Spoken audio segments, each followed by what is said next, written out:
आप स्थिति के आने का, उस मनुष्य दिन के आने का वेट मत करो। आपको पहले ही पता चल जाता है कि मेरी अगले महीने स्थिति नहीं है। 2 महीने पहले पता चलता है कि मैं अभी EMI नहीं पे कर पाऊंगा। अब आप इंतजार करते रहते हो कि 3 EMI बाउंस हो जाए।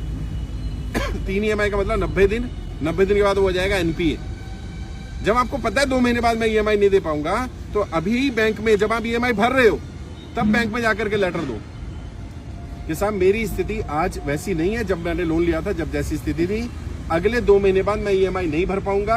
अब मुझे कोई विकल्प दिया जाए। बैंक क्या क्या विकल्प दे सकता है?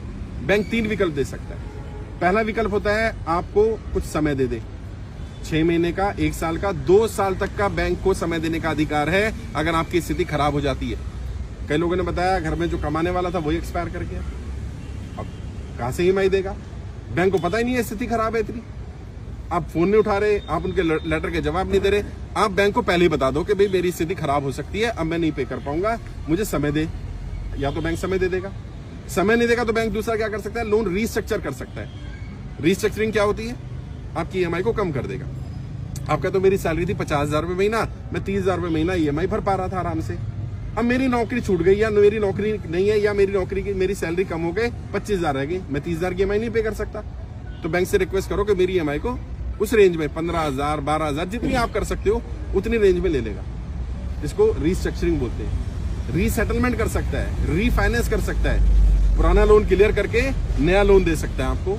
आपकी EMI अब नई वाली जो बनेगी वो कम बन सकती है। एक लीन पीरियड होता है। लीन पीरियड मतलब जिसमें आपको EMI या इंटरेस्ट पे नहीं करना, ऐसा भी लीन पीरियड लिया जा सकता है 6 महीने से लेकर के 2 साल तक का। बैंक से जाकर के बात करो कि मेरी स्थिति खराब है, और जेन्युइन जो स्थिति है वो बताना। और बैंक से कुछ भी कम्युनिकेशन करो, बार बार बोल रहा हूं, बैंक से रिटर्न कम्युनिकेशन करो। बैंक क्या करता है आपको? जब भी कोई कम्युनिकेशन करता है नोटिस भेजता है। क्यों भेजता है? बैंक पागल है क्या? बैंक इसलिए भेजता है कि जब आप इन नोटिस का जवाब नहीं दोगे आप डिफॉल्टर हो जाओगे। उसके पास 5 नोटिस होंगे, वो कोर्ट में जाएगा, देखो जी हमने तो इतनी बार इनको बताया था।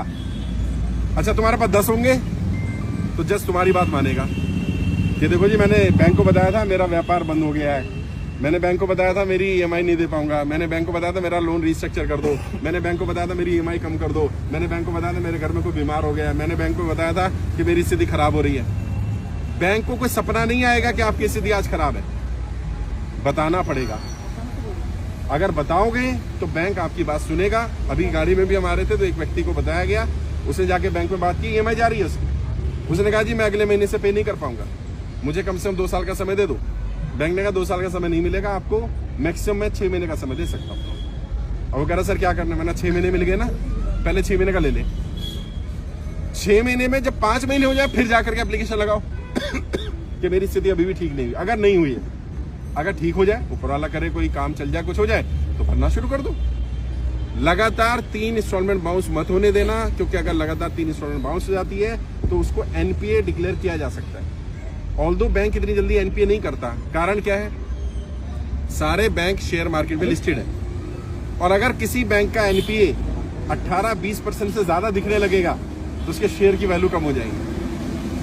तो इसलिए जल्दी से बैंक भी NPA डिक्लेयर नहीं करता। लेकिन लगातार 3 इंस्टॉलमेंट यानी 90 दिन तक अगर आपके अकाउंट में कोई ट्रांजेक्शन नहीं होती है तो ये माना जाएगा कि आप डिफॉल्टर हैं। तो इसका इलाज क्या है? मान लो आपकी EMI है 20,000 रुपये महीने की, आप क्या करो? 5,000 रुपये डाल दो। अभी क्या होगा? ट्रांजेक्शन हो गया अकाउंट में, और अपने अकाउंट में नहीं डालनी, लोन अकाउंट में डालनी है। हर एक का लोन अकाउंट नंबर अलग होता है और पर्सनल अकाउंट अलग होता है। आप क्या करते हो? आपके लोन अपने अकाउंट से ही किस्त कटती है, तो आप अपने अकाउंट में पैसा डालो, अपने में मत डालो। अगर पूरी किस्त डालनी है तो अपने में डालो, अगर पार्ट पेमेंट डालनी है तो लोन अकाउंट में डालो। अब क्या होगा? उनकी स्टेटमेंट में आ जाएगा किसी ने 5,000 रुपये डाले। अब अगर कल को कोर्ट जाएगा बैंक कि आप डिफॉल्टर हो तो आप दिखा सकते हो, देखो जी अगर मैं डिफॉल्टर होता। सर अभी मेरी भी 3 किस्तें टूट चुकी है, मुझे फोन आ रहा है बार बार।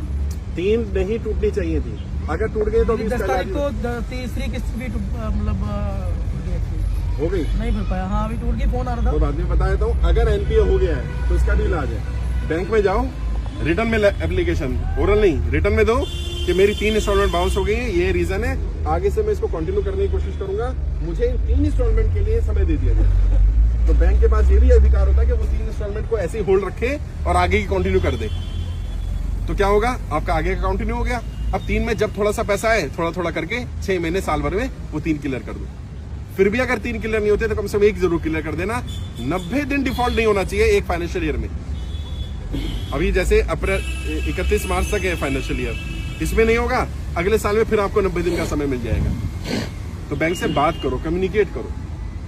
अभी आपने ट्रेनिंग अटेंड कर ली होगी, मुझे नहीं मालूम करी कि नहीं करी, अटेंड करो। उसमें कर्जे से बाहर निकलने के 20 से ज्यादा तरीके बताए गए हैं। कोई ना कोई तरीका आपके काम जरूर आ जाएगा। आप अपने स्तर पर भी लड़ाई लड़ो, मैं भी लड़ रहा हूं, साथ मिलकर के लड़ाई लड़ेंगे तभी सफलता मिल पाएगी। अगर आप